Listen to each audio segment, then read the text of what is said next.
everyone, it's Celine Chenoy. Welcome to the Dreamcatcher podcast, a place where your dreams can find a voice.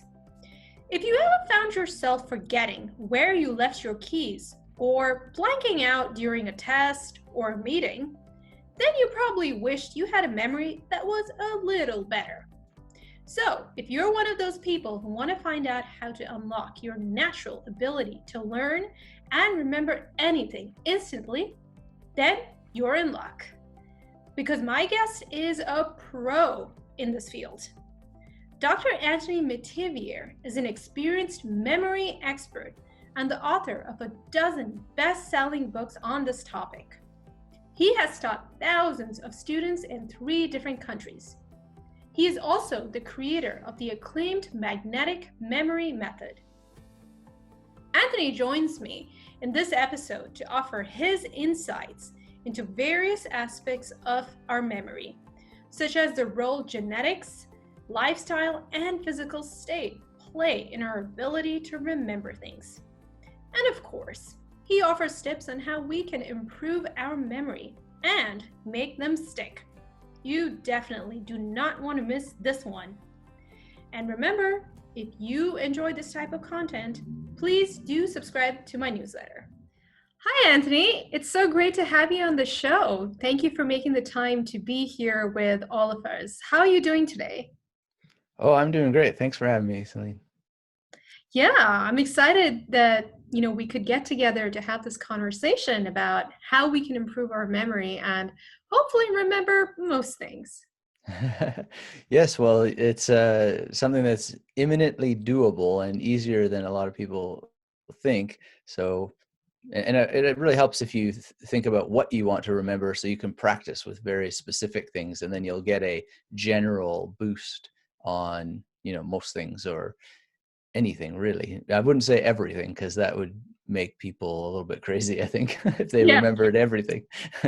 Yeah, absolutely. And I'm excited to be getting deeper into all of that during our conversation. So I want to learn a little bit about you. When did you realize that you had an exceptionally good memory? And how did that eventually lead to you becoming a memory expert? Well, I don't have an exceptionally good memory. I have a horrible memory, and that's why I use memory techniques. And I had an especially bad spell with my memory when I was in graduate school because of a depression and a lot of stress and strain around getting the PhD during a dark winter. And, it was just everything collapsed. And I really couldn't focus. It wasn't even a memory issue. It was not even being able to read information on a page. So I was about to quit school, and I was at school one day, and some street magicians were there in what's called York Lanes at the university. So it was sort of this indoor area meant to mimic a street as if it was summer, which is very nice to have in cold Canadian winters. And they were doing magic tricks there, and it reminded me of when I was a boy and I used to do magic. So this sort of, I wound up spending weeks and weeks and weeks not addressing my coming field exams and other exams that I had for my PhD and just doing magic tricks. And in that, I discovered the idea of memorizing a deck of cards. And I thought this would be absolutely impossible because I couldn't even read a page of French philosophy. And anyway, I gave it a try, and lo and behold, I could memorize a deck of cards. And I just instantly thought, well, if I could just extract all of this hard stuff for my PhD onto cards, then I could memorize it in the same way. And that's what I did. And really the rest is history. Is it similar to what the characters did in that movie, Now You See Me, Now You Don't? Because I remember, or I don't know if it's another movie, because there was some movie where they were counting cards. Card counting is a different thing, although you might use some memory techniques. There's a lot of applications for memorizing cards. You can use it in Magic. You can use it for a slight advantage in poker, or maybe a major one. But I don't know that I've seen the movie you're talking about.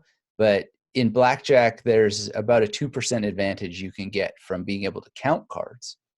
And that's a little bit different, although some memory is involved because you have to memorize the formula for counting cards, which is quite elaborate and would take, I've never memorized it, but it takes about 2 hours to explain. Right, right. Yeah. No, I was just curious to know if Yeah. it was similar to what was in the movie. But yeah, that's a fantastic story, and that's amazing that just by learning some magic tricks that you were able to unlock your memory and realize that you have all this amazing potential. So that's terrific. I had no idea that you initially started out as a magician, so that's quite interesting. Yeah, I still do magic to this day, Oh, do you? and Okay, I still I'm do a big what's called, fan. yeah, So, mhm. well, it's a genre of magic called mem deck. Okay. So you as the spectator usually don't know that the deck is memorized, but it is its own little special world, and often the most impressive stuff comes from people who have memorized the deck, and the audience doesn't necessarily know that. Know that. Right, right. Oh, that's great. So, um, do you think that some people have better memories than others? In other words, does genetics play a role in memory retrieval? Well, we don't know the extent to which that might be the case, but it really wouldn't matter if some people do have an advantage, because the issue is attention and then doing something with what you paid attention to. So this kind of comes down to, like, a lot of people say, could I increase my IQ if I used memory techniques and so forth? But that's the wrong question. The real question is, can you increase your attention span so that when you see information that you want to memorize, you create an association and then you memorize it? So I think the advantage comes from people who just create the advantage for themselves. And often the smartest people talk themselves out of these techniques because they think of every possible what if this and what if that. And so we always got to just try to step back, see this like children really, and be fascinated with the mechanics and just dive in. But if anybody has a memory advantage, it's usually a disadvantage because they get too caught up in the what ifs because of their way of thinking. And I've been like that too in different ways. It's just, I guess we call it overthinking. But yeah, I would say we have a clean and blank slate across the board amongst us. Really? Because I have met some people who can remember things from years ago, and not that many, but I have met them. And I was always curious to know, like, what is their secret? Like, I mean, are they Well, just blessed with a good memory? if you ask them, and I don't know this for sure, I can't generalize about all people, Of but course. typically those people will have done something that you haven't or I haven't with their early memories, which is that they will have thought about them. And that leads to what's called elaborative encoding. So there's a famous case of someone named Jill Price, who they thought had a condition called hyperthymesia. And hyperthymesia is superior autobiographical memory. Now, this is a divided issue, but a lot of people have looked at this and they said, look, she's kept journals. She's sat there and obsessively thought about all this sort of stuff for years and years and years. So is it that she has hyperthymesia, or is it that she has OCD, like an obsessive compulsive disorder? Now, everyday people who have good autobiographical memory, they Mhm. don't necessarily have OCD, but they've probably thought about it differently than the average person goes about thinking things. They've just processed it, and that leads to elaborative encoding. So the more you repeat something, the more that you draw connections between things, the more you're going to remember. So again, is that a genetic thing, or is that just a Yeah, character? right. Uh, I don't know, but at the end of the day, I'd be very suspicious that someone has some special genetic memory. Although there are some cases of superior autobiographical memory, but it's not known that it's genetic Mhm. per se. Okay, interesting. And what impact does our lifestyle and our physical state have on our ability to remember things? Because I asked that question because for me personally, I find it much harder to remember things when I'm tired and when I'm brain dead. So I just like Yes. to know, does it have an impact? Yeah, I have a hard time too when I'm tired, or at least I would struggle more to even remember to use memory techniques when I'm tired. Or, right now I'm doing a carnivore diet, and it's the weirdest mental state. I haven't felt this way in a long time. And I had some meat delivered, and I remembered the guy's name on the phone who delivered the meat, but I still found myself fogging out because I'm just in this really weird state that I haven't been in, caloric deficit, and literally just eating only steaks for days on end. So it was just kind of, even though I am this memory person, it was just, oh man, it just wasn't coming because of the condition of health. So health is everything, for sure. Even again, just remembering to pay attention and to use the techniques, and then even then, if you use the techniques, age can play a factor too. I mean, I've been at a memory competition where I showed up. I was hungover. I was jet lagged. I was in a lot of pain from the same arthritis that I'm trying to get rid of with a carnivore diet. But I was younger, and I still did, fairly well at the competition. But I don't think I would do that well anymore, just purely because of age. So Right. And that's where that term comes from, right? I've had a senior moment. yeah, although I mean, senior moments are interesting too. And then on the matter of age, I don't mean to have anybody think that because they're older, they can't get a great benefit from memory techniques. There are senior memory competitors. They just happen to judge them a little bit differently because of an age factor, but you can still have super sharp and incredible memory all the way up till the end if you work with these techniques.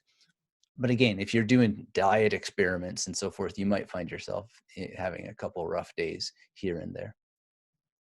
Are there certain memory boosting foods? Yes. So salmon, blueberries, green tea, things of that nature can be very good for memory. And omega-3, well, that's in salmon basically. But anything that is really directed at, you know, giving your brain good, healthy nutrients and fats is going to be great. And then on the opposite end, and it's something I'm experiencing now as well, because I started to cook with ghee, which I'd never done before, and had a little bit of dairy. Just brain fog is you're just begging for it with food like that.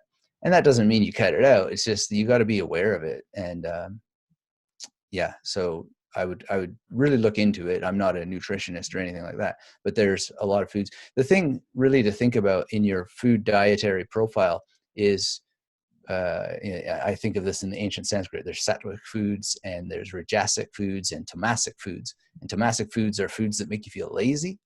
Mhm. The rajasic foods make you feel quite agitated or enlivened, like coffee. And then sattvic foods make you feel peaceful. So those are going to be different for different people and different, genetic types and so forth. So really, it's not like, hey, eat this and don't eat that. It's what works for you. And if you Or think of those three kinds of foods, you can really laser down into some great results that give you great mental peace and clarity and better memory. okay, okay. That's great. So you developed a unique technique called the magnetic memory method. Mm. Tell us about that. Well, it's unique in that it borrows from ancient memory techniques, and it brings together stuff I've learned personally and directly from many, many memory competitors over the years. And also it's science guided. So there are some things that people have done in the past that really they just talk about and it doesn't amount to much. So it's a moving and evolving kind of approach. And one of the most important principles is that it's not about a system that I would give you to use these techniques, but rather it's about showing you the methods that we use to build the systems so that you can rapidly associate and remember more, just like a memory athlete would, or one of the ancient people who memorized entire books. So it's kind of bringing those worlds together and being science-based and just helping people really get into the practice as if it were a martial art, which it is. It's a martial art of the mind in many ways. So any civilization that had any kind of oral culture would have used some form in order to memorize information. So we know the Aborigines had song lines, for example. In ancient India, there was yogic practices that would use certain temples as a memory palace. A great book to read on this is Lynn Kelly's The Memory Code. She goes into many of the prehistoric and ancient civilizations and how they would have used this. But it's just impossible for us to have gotten where we've gotten without memory techniques. I mean, it was key to human survival. If you didn't know which plants to eat and which to avoid during a drought, you were toast. So it was a very privileged part of many societies that people memorized that stuff, and they were tested that they memorized it by the older generation so that they could then teach the next generation what to eat, what to avoid, and many, many other things that are critical to our survival.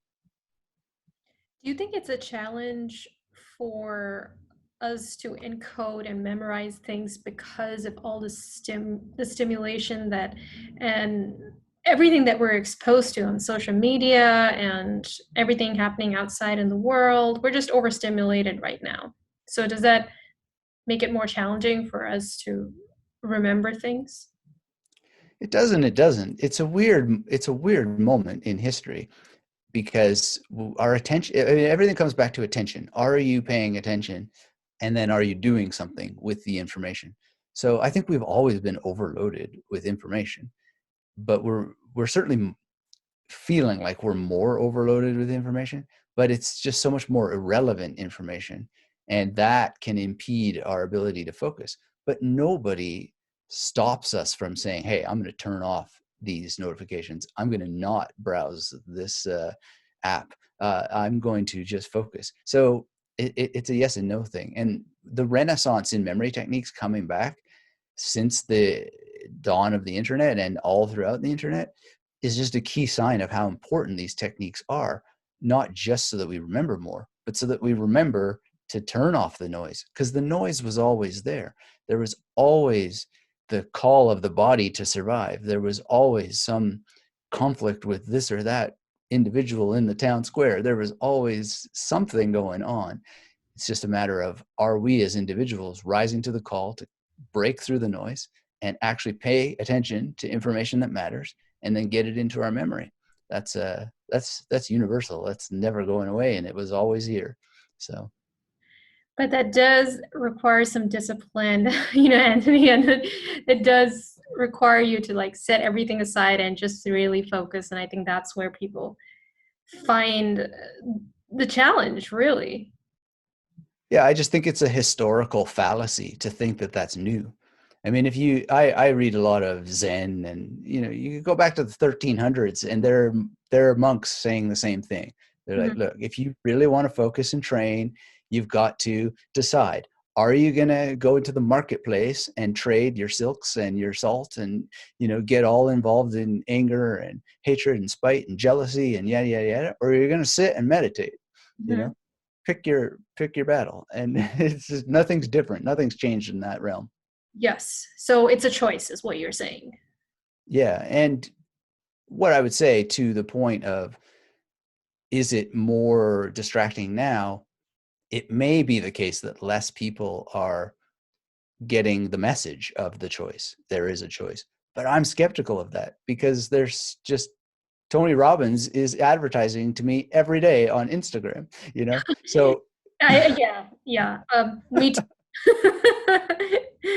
He's quite aggressive we're in his sales approach. Yes, but we're getting the message, right? Yeah. By all kinds of gurus. I mean, Eckhart Tolle is advertising to be every day. So it's not Okay. like the message isn't there and it's not getting through. It's just, we don't know why and how the universe works necessarily. Some people pay attention, some people don't. It's kind of like this giant pinball machine, and or a lottery machine with all the balls floating around, and it's just like, you got picked to pay attention today, and now you did, and you got a result. So I think the more of us who are teaching the good news, the more of us are going to bump into it, basically. Yeah, and I mean, God knows everyone is trying to is fighting for people's attention now on the internet, and like you said, we're seeing all these ads from these motivational gurus, and everyone wants your attention. So Yeah, that's just the way yeah. it is. Okay, so what advice do you have for those who want to improve their memory and make those memories stick? Well, I would say be all in on memory techniques and spend some time really learning it, practicing it, and having some specific goal in mind. So a lot of the memory books, they're great. I would never disparage any memory training course or book, but they have a kind of weird characteristic, which is they'll say, memorize this list of random words that have absolutely zero value to you, like chicken, eraser, etc. Right? And it's just every time I see that, I just have to shake my head, because why wouldn't the book say, you want to learn Spanish? Memorize 10 words of the food that you would normally have on your shopping list, so that you are instantly that much closer to your goal of learning Spanish. Pick information that boosts your life to practice with. And it's kind of an ongoing joke in my world and with my audience. It's just like, a shopping list. Why would you memorize a shopping list? You know what you like to eat. But if you're going to memorize a shopping list, memorize it in a language you're learning, or try to recite the words backwards, or somehow get some wealth out of it, because it's going to improve your life rather than just be information that you could write down. So that's my number one advice: is devote yourself to this, and then focus on practicing with information that has an instant win, Mhm. a quick victory, instead of just, oh great, I memorized random words. that that doesn't quite get you the dopamine spike that will encourage you to keep going. Okay, so try memorizing things that are relevant to your life and that have some kind of emotional connection. Yeah, I would definitely advise that. Okay. I have to say that I did sign up for one of those memory courses on Udemy, and I couldn't keep up because it was so rigorous, and it was so much work. It came at a time when I had a lot on my plate, and I couldn't do it, and now that you mention it, I think it was because I had to memorize all these random things, and it didn't appeal to me, and I wasn't engaged in the course. Yeah, I mean, some of them work for some people, but it is, to me, a deep flaw in a lot of the training. And they're really just copying where they learned memory training from as well. Uh, but my alternative to that, if I give examples, is not necessarily a win either, because I'll say, hey, look, I'm really excited about Sanskrit, so here's like 3 words to Sanskrit to memorize. And they might be thinking, oh my goodness, like, what? So this is really how that I designed a lot of my books. Is I have a book on memorizing just German vocabulary. The only people who are ever going to buy it are already going to improve their lives by memorizing German vocabulary. So all the examples are German. Same thing with the book on French, the book on Spanish. So I've sort of designed things that we minimize that problem, because you're only taking that course or reading that book because you have that goal. And we already get you the quick victory, because we're just focused on the words that you want to memorize, or phrases, or whatever it might be. Okay. Are there any games, those memory games, or anything that we could try out that could be fun? Well, fun, yeah, if you find it fun. I I wouldn't really recommend it other than to just explore, see what's happening. But the problem is that they have a lot of task switching, and task switching can give you some marginal improvement in the game, but not necessarily in real life. Because if you think of those games, they'll show you a bunch of tiles, and behind a tile there will be a flashlight, and then another Mm-hmm. tile will have a suitcase or whatever. You know what I'm talking about, right? Well, Yep. where in your everyday life are you confronted by a wall covered in tiles that is hiding these things? The task switching that you have in that game Yeah. doesn't have a correspondence to the world. Maybe your fridge, where you're looking for food, but really, come on. I mean, how is this an advantage in life? So I can't, the best sort of game that I can recommend is looking at some sort of random word generator if you want to work on memorizing random words, so that at least you're using memory techniques, but that gets you back to the same problem. It's just words you're never going to use. So what's the best random word generator in the world? Everybody wants to learn Spanish or German or French. It's called a dictionary. So pick it up and start to memorize the words from that. Yeah. Everybody wants to learn a language, or they should want to learn a language if they don't already, because of Mhm. the multiculturalism advantage. Like, we just have great opportunities to understand each other better through that. So yeah, that's the app. It's a dictionary. And you can make endless games with it. You can get those cards, and you just throw them in the air so they're randomized, or shuffle them, and then you have a game to play, which is, can I memorize 10 of these words in a memory palace, or whatnot. Mhm. Mhm. Oh, those are great ideas, Anthony. Thank you so much for all those effective and really simple techniques that we can use to boost our memory. We really appreciate you being here with us. Where can people learn more about you? Well, my website is magneticmemorymethod.com. Mhm. And from there, you find the podcast and the blog posts, and lots of videos that link over to my YouTube channel, etc. So would be delighted to see you. Perfect. Thank you so much, Anthony, and I hope you have a lovely day out there in Australia. You as well. Thanks, Celine. Okay, bye. Bye bye.